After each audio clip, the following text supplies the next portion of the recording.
Listen, over the past year, we have heard so much about gut health right here on the show. They call it the second brain, don't they? And apparently our next guest has created her own products that can help with detoxing the gut and much, much more. Please welcome Hadil AlKhatib, the founder of the Broth Lab, with broth and all. Thank you so much indeed for being with us. Thank you for this introduction. Really kind of you to be with us. I'm a big fan of broth, but I've always had a question as well, because I feel the benefits of broth. You know, we see how detoxing it can be, but can you detox alone on broth, or does broth need to be combined with other elements in your menu, in your diet and menu? Very good question. I think now as we enter 2025, detox has been the word, but it's so important to understand, what does detoxification really mean? Yeah. So right now what we're doing, breathing, we're actually detoxifying. We're getting in oxygen, we're getting out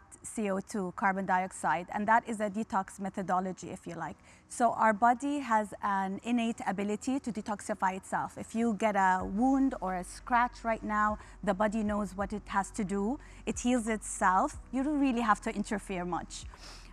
However, there are other organs like the liver, the kidneys, and the gut that you spoke about that really helps detoxify our body on a day-to-day basis. What happens is that because of the environmental factors, the way we eat, our lifestyle, etc., the gut is not getting the nourishment it needs to detoxify itself naturally. And bone broth helps act as a catalyst, if you like, right. Speed up the process of the detoxification. But what you're actually doing is just enabling the body to do what it does best. The body has the ability to heal itself. The body has the ability to detoxify itself. We're really just incorporating more elements, minerals, amino acids, proteins that are rich in the bone broth so that the body does what it does best. Like I know that for a fact that when I was younger, my mom, whenever we got sick, would give us like rice water broth or bone broth, which is a very famous kind of base for Vietnamese pho, which is also a very good thing to drink a lot of. And I think in breakfast they have it there back in Vietnam. So why has this kind of habit of kind of remedies with broth have lost their appeal over the generations? Our grandmothers, mothers do it, but are we doing it? Do we see more people using this as a way to not only detox, but also maintain your health? I love that you said that, because in Asian countries, especially those that consume ramen and pho, they call it liquid gold. They call it liquid gold for a reason, because it has all the different 32 amino acids, it's very high in protein, it's very low in calories. Like a cup like this one is only 50 calories. And it's got a powerhouse, ton of nutrients, minerals like phosphorus, calcium, glutamine, proline, arginine. And in nutrition, when we talk about anyone with chronic disease or short-term sort of flu or cold, we immediately go for bone broth and how all these elements are so nourishing. But the reason why we've lost those ancestral remedies, the way our ancestors used to cook with it, consume it, have it in their day-to-day lifestyle, is because it takes 15 or overnight simmering, slow simmering process for it to be produced.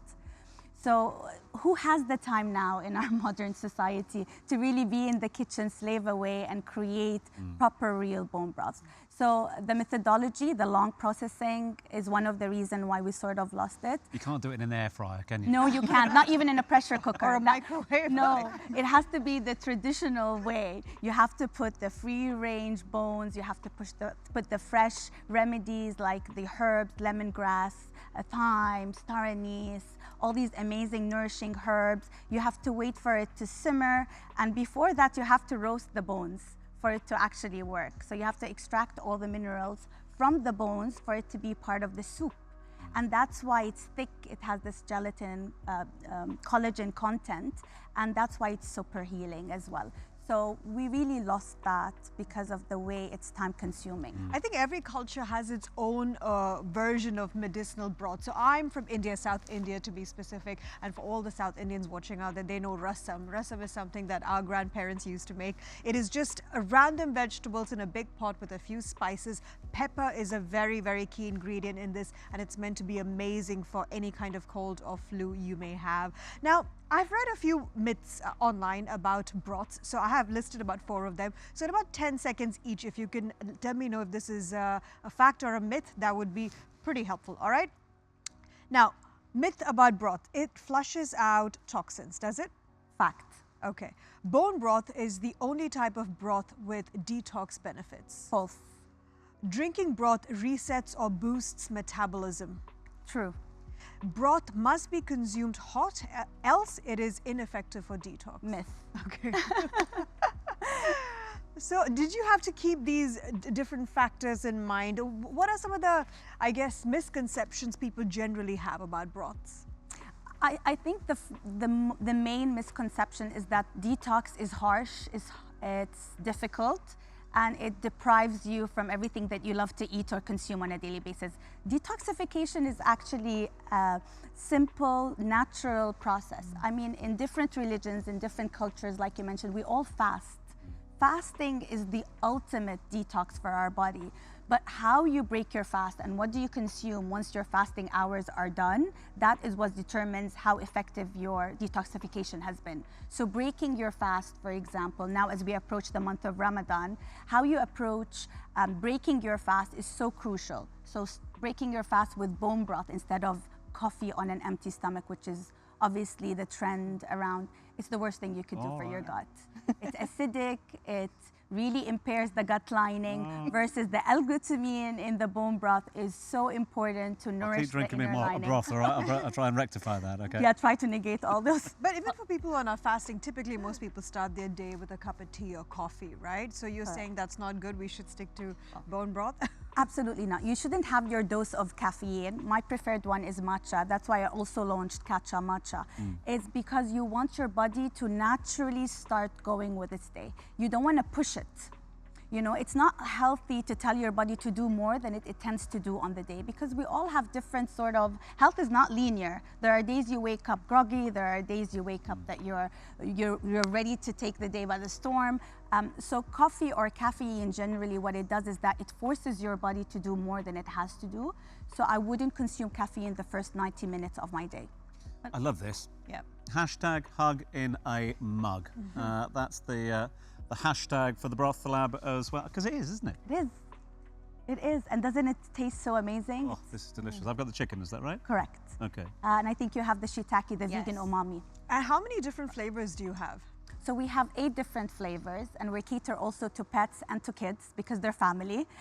So we have the lamb, we have the beef bone marrow, we have the vegan shiitake, which is a powerhouse, by the way. You mentioned that, is it just the bone broth that is crucial for detoxification? Absolutely not. Plant power is so amazing for our gut.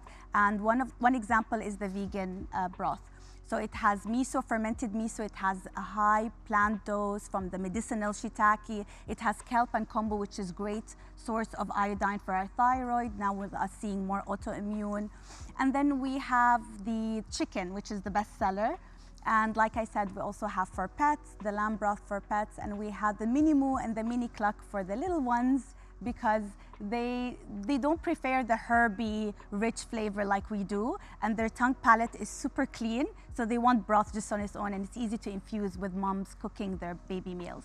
Well, thanks so much, Hadil, for telling us more about how we can bring broth into our detox. But don't go anywhere, because next up, we're discussing the impact of screen time on children and adults alike as we learn to detox in our digital world. But how do we find a healthy balance when it comes to technology? We'll be finding out after the break, so stay tuned.